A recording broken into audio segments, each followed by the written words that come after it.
समाज सिबियारि सरनजित बसुमतारीनि बाखनायथाव खामानि। सुबुं अनसायनाय खामानियाव नांथाबदों जमदुवार ओनसोलनि समाज सिबियारि एबा आथिखालनि जमदुवार ब्लक इउपिपिएल दलनि लेङाइ आफादगिरि सरनजित बसुमतारी बिथाङा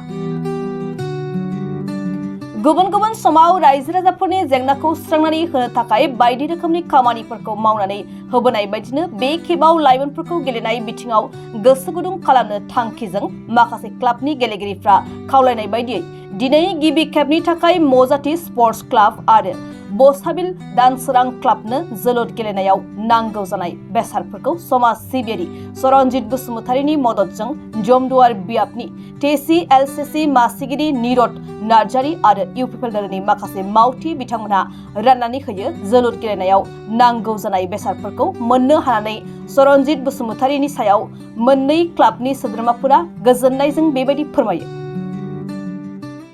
गिबियावनो आं सारमोनखौ दिनै हामग्रोयो।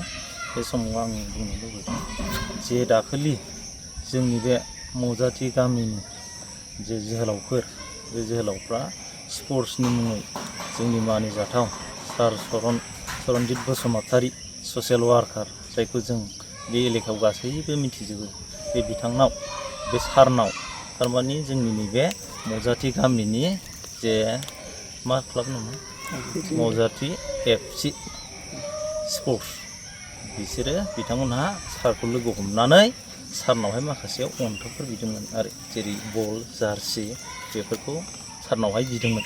बे बिनाय बायदियानो दिनै सारा अननानै जोंखौ मदद होफैदों आरोखि जे बल होदों जार्सि होदों जोंनि उन्दैफोरनो थिग बेबायदि अनथोब मोननानै जों दिनै जोबोद गोजोननाय थादों सारनिसिम। आरो लोगोसे जोङो बेखौ बुंनो दे सारा इयुनफ्राव माबा मोनसे सारखौबो जोङो जोंनि धोरोमनिफ्राय मदद होफिनगोन जों बेखौ दिनै खोथा होनाय जादों आरोखि।